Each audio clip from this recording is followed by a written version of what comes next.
Hello everyone, welcome back. Today we are going live.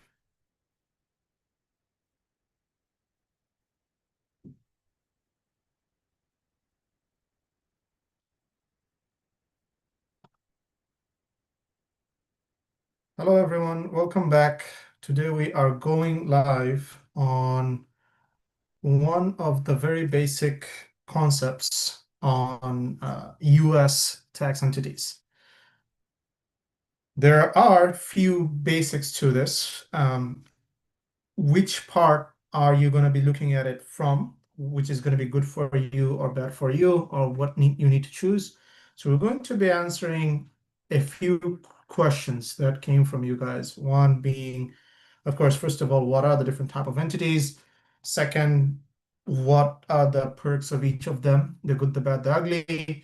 And finally, what would I recommend? Of course, that's going to be very much my personal opinion. Take it or leave it. You don't have to follow everything I say on the recommendation side, but in terms of how and what needs to be done and what is out there, we can have a quick overview on that. So let's get into the whiteboard real quick. So on a very overall basis, US entities are divided into three main categories. The first one is LLC. Let's take a look at these are LLC. The second is being corps. The third one being the trust. And inside LLCs, there's single member and there's multi-member.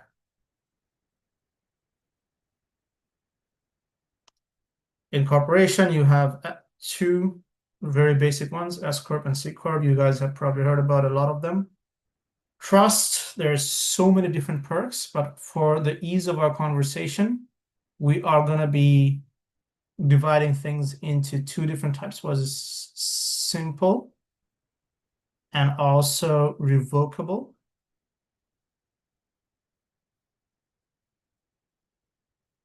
And the other type we're going to be focusing on is complex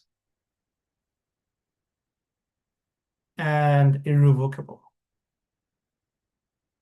Now, these are not just the types, but rather what are the characteristics of those trusts.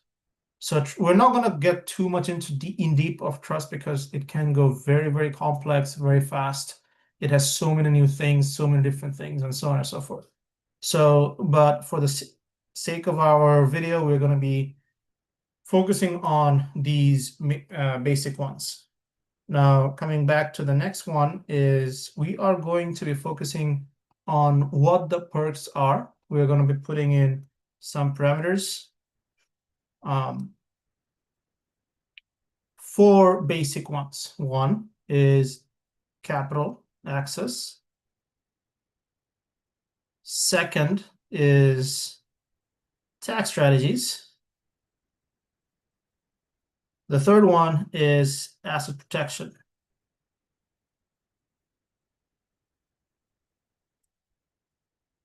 The last one is flexibility. Now, as you can see, each of these having its own perks, each of them having its own characteristics. Some of them is going to be more of a trade-off for each other. So let's start with one by one. Of course, in US, as an individual, you can do business in your personal name. In majority of the cases, we do not recommend it. However, from your very individualistic perspective to the basic very first time, if you're a single member LLC, that's where you form this LLC. So it sometimes also can be called as self-employed or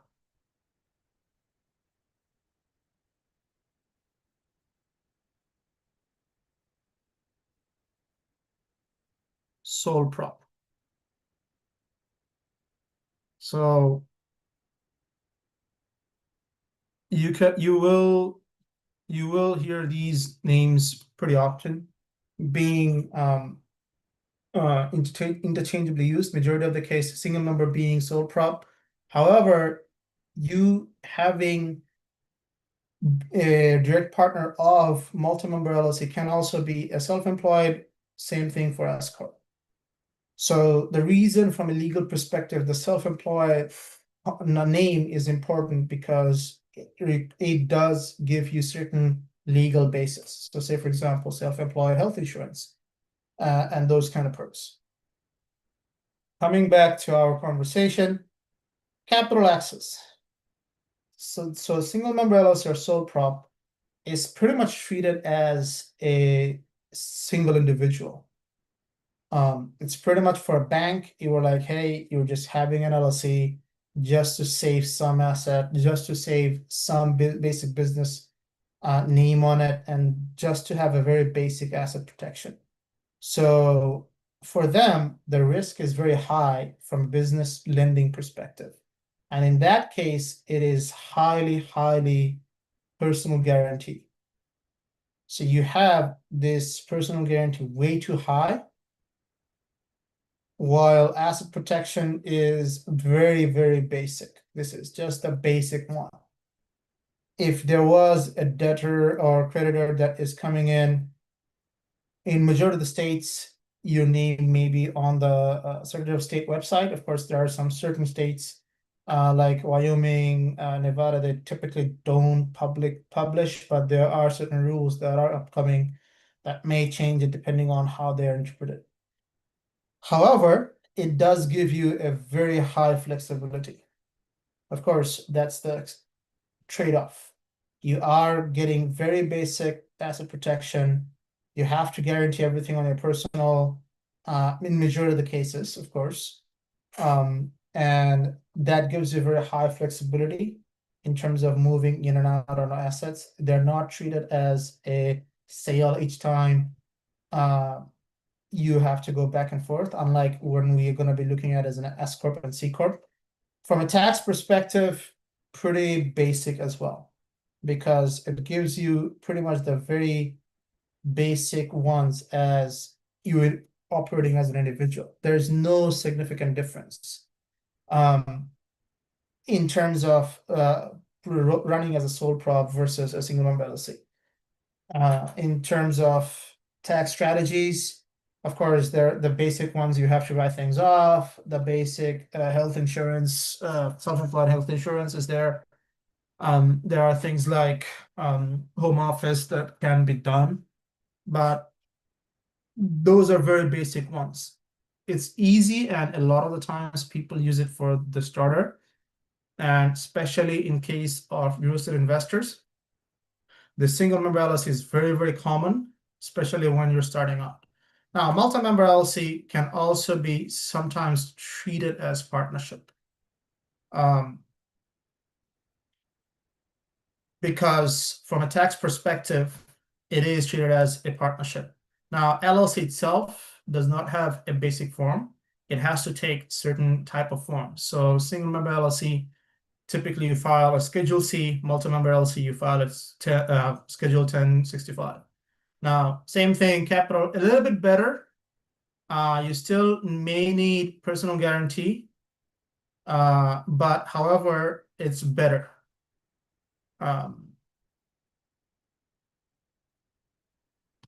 Because from a bank's perspective, there's more than one point of failure, and there's more than one individual to guarantee off. In terms of tax strategies, those are basic as well, because same thing, you have to spend it to get the benefits, and you have to invest it to get the benefits. However, there are certain strategies that are, I would say, basic plus. So things like special allocation. Certain partners can take a different type of allocation for losses when, in case of someone being a rep, or in case of a bonus depreciation for a specific individual, while the other individual does not take the full amount. However, you cannot just jump from one to another for no reason. There has to be bona fide business reasons for each one of them. Asset protection, I would say same thing, basic plus, because same thing, if you have limited partners, asset protections are limited to the investment that they have. And general partner do have to carry the burden significantly higher. I would say PG, in terms of better, I would say PG plus, because from the capital side, some of the banks do give you better rates, and in some cases better deals, even with capital access. And a lot of the cases, the legality is a little bit better, especially if you're raising things like syndication, start off with very basic funds and such. That's why the flexibility is also high here, but I would say it's high plus, because the aspect of the amount of new tax rules that you can bring in, the tax regulations, same thing with the tax strategies, because now you can, say for example, you can contribute the property in and out from a real estate perspective, but however, the aspect of you legally raising other people's money, public solicitation, and so on and so forth, those are some of the very basic ways in multi-member LLC or partnership. Now, can you raise capital on a single member LLC? From a equity perspective, no, because then it is no longer a single member. But however, from a loan perspective, yes. So, and if you're looking into loans perspective, you literally get the similar amount, and in some cases better amounts. For partnerships, as I mentioned, the banks typically see you as a lower risk just because there's multiple people to go after. Now, moving into corporation. Now, and before I move into corporations, LLC not being or having its own tax forms, if nothing else is selected, typically these two are elected. So if it's a single member, it always goes to Schedule C. If it is multi-member, it always falls to partnership in general, unless you make an election. So you can have a corporation and then make an S election. You can also have an LLC get taxed as an S corp, or LLC get taxed as a C corp. You can elect them. Make sure you do the elections within the time frame. From a capital perspective, there's still a little bit less personal guarantee. I would say it's better. There is significant separation between individual. You get a lot more options than a regular LLC. However, from tax perspective, even though there needs to be a little bit more nuances. And of course, from an corporation perspective, it does open up more tax strategies, like Augusta rules, like benefits. Of course, for S corps, unfortunately, some of the owner benefit, however, becomes taxable to the individual. That's why it's still treated as self-employed. However, the best part here is you separate out self-employment tax versus actual wage taxes. So there are the S corp, since it's still a flow-through entity, which means all the income and expenses flows through to the owners and the operators, especially if the business is owner operated. The part that is there under reasonable compensation, which is W-2, you have to issue, especially if you are an owner, you have to issue yourself a reasonable compensation. The rest goes as distributions. Now, this distribution is helping you save a good chunk of your FICA taxes. Now, especially a lot of the times people come in and say that, hey, I want to own real estate in a corporation. Now, the challenge becomes corporations becomes less flexible. I would say this one is medium, because you still can move little things out, but the challenge is every time you move in and out of property, it may be treated as a formal sale. So you may be subject to sales taxes in your state. And the fact that you are putting in more and more stringent structure for yourself, the asset protection goes higher as well. So we put it as a medium. So that means is you are still getting the basic plus aspects. You're still going to be getting a K1 from your S corps. However, there is a little bit of higher level of separation between a flow through of partnership and single member versus an S corp. And from a business perspective, as corporation being a corporation, it starts to feel like a separate entity. And if you flow through more on the C corporation, you get a significantly better options for capital. Because remember, you can even go public in C corp. So if you go to make a very big business, follow the SEC regulations, the capital aspect or access becomes significantly higher. You still get or choose where you take the distribution and dividends. The challenge is, however, the drawback from a tax perspective is if you do take a distribution, it becomes subject to double taxation, which is not there if you do not take the dividend distribution. But that's where the fun part comes in, is from a tax strategies, there is way more opportunities, higher number of tax strategies available in there. That's why you even can take loans from your C corp share or from your C corp and also against your C corp shares. Asset protection is, I would say, the higher, because remember, it is absolutely a separate corporation. Nothing, in majority of the cases, unless there is absolute fraud or absolute intentional coercement or intentional mismanagement, the asset protections in C corp is typically high, but the flexibility of structure is low. I guess I wouldn't say low, but I would say moderate, because the challenge is for S corps you cannot have foreign owners. For C corps you can have foreign owners. For multi-member LLC you can have foreign owners. So for S corp itself, you definitely need to ensure there is no foreign owners, and there's limits on how many shareholders can there be. For C corps, you can issue more stocks and get more owners. Now, moving on to the trusts, simple and revocable. Those trusts are typically of course, much simple in their operations. For revocable ones, they typically do not have a separate, how do I put it, separate EIN in majority of the cases.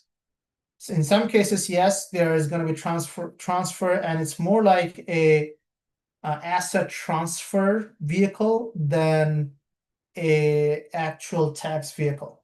So from a tax perspective, capital raise perspective, it's also more like a personal guarantee stuff.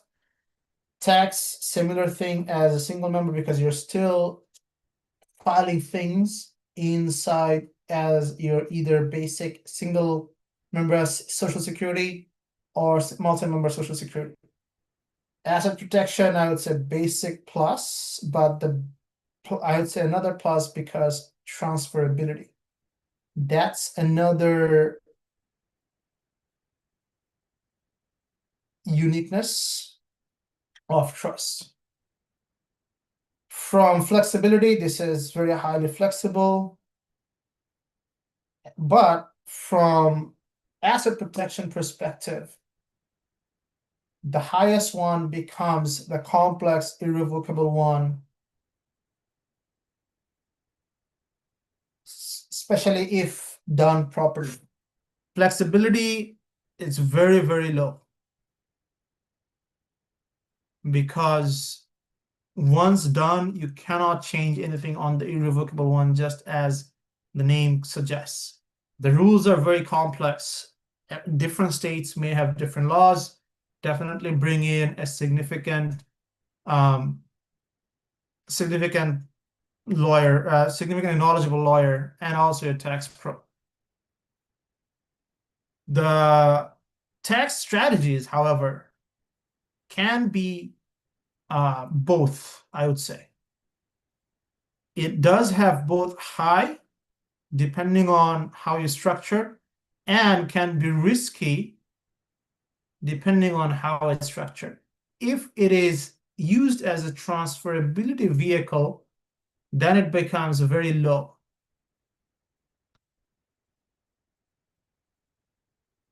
But if it becomes a tax vehicle, it can still be very high and very, very effective tax vehicle. From a trust capital access perspective, it becomes, in majority of the cases, a little bit high risky for the investors. Unless you are only taking money from your local individual or personal circle, irrevocable trusts typically don't go that far. But especially from a lending perspective, it becomes its own entity, separate entity. Now, the challenge is, as I mentioned, the reason I'm telling it becomes a risky on the tax side, trust has a significantly lower tax brackets, which means you pay much higher amount in taxes for the same amount of money if it was for other structures. Now, on top of this, there's another one, which is a subset of this, is nonprofit, which is a very uniqueness, of course, from the same parameters. We say that from a capital aspect, you do not have more like a lending. Of course, you can still take loans against it and properties against it, but majority of the cases, it cannot be for profit. So if we zoomed out a little bit and took a subset as nonprofit, which is a subset of C Corp, because for you to have a nonprofit, you have to first form a C Corp and then you need to make the elections. Of course, for capital access, I would say same thing as more like the S Corp, so I would say better, but again, it's not something not for business, but not for business. So if you're trying to make profit out of it, it's not the best vehicle. That's why it's called nonprofit. Tax best, of course, because nonprofit in majority of the cases, they do not, in majority of the cases, they do not pay taxes. That's why it's called tax exempt in many cases. Of course, there are some small fringes. They may need to, of course, things like, in some cases, things like property taxes and so on and so forth. But in majority of the cases, from a tax perspective, they themselves may not be paying much of a taxes. That's why in some cases it might be best if you combine one of these strategies, depending on what you're trying to do. Asset protection is also high because nobody owns it. But again, not for business or making money. Flexibility is also not the highest. I would say very low on what you can or cannot do, but of course you can raise capital, but not for profit. These are some of the very basic structures that are available out there. Of course, you can have cascade structure, waterfall structures. You can incorporate different things into it. But these are the all in all, the 30,000-foot view of whatever's out there. Now, what would I recommend? Depends on the situation. And in some cases, the best recommendation for me is do it as you grow. Do not overdo structure if you don't need one. Because remember, every single structure needs a certain type of compliance in terms of paperwork. Say, for example, you are going to have way more compliance paperwork in C Corp than a single member LLC, that's for sure. And for nonprofit, you're going to have more compliance issues. If you need them, go for it. If you're growing your business, put in multiple ones. If you need to separate the assets of each individual one, especially for active income, I do recommend, depending on how much you're making, starting from S or C Corp. But if you're making passive investments, things like real estate and such, typically stay within LLCs or single member LLCs. If you have to have multi-member, go multi-member LLCs. Unless you are doing active business underneath that specific property, like hotel business, like elderly care or home health care or daycare center, that's a different thing. You can't put in an S Corp or a C Corp out there. But if your main focus is real estate, try to stay on the LLC side. If you're getting into more of the active side, like property management or other stuff, or active business, export import, go for the S or C Corp. And if you're focusing on very, very high level tax and asset protection, and in some cases, asset transfer from you to your next generation, start looking into trust. And of course, on top of all of them, maybe start looking into nonprofit if you're doing any philanthropic work, and get everything much, much more tax beneficial way. If you still have further questions, feel free to reach out to us with any of the tax and accounting questions. We'd be happy to help you out. I'm looking forward to helping you on the next one.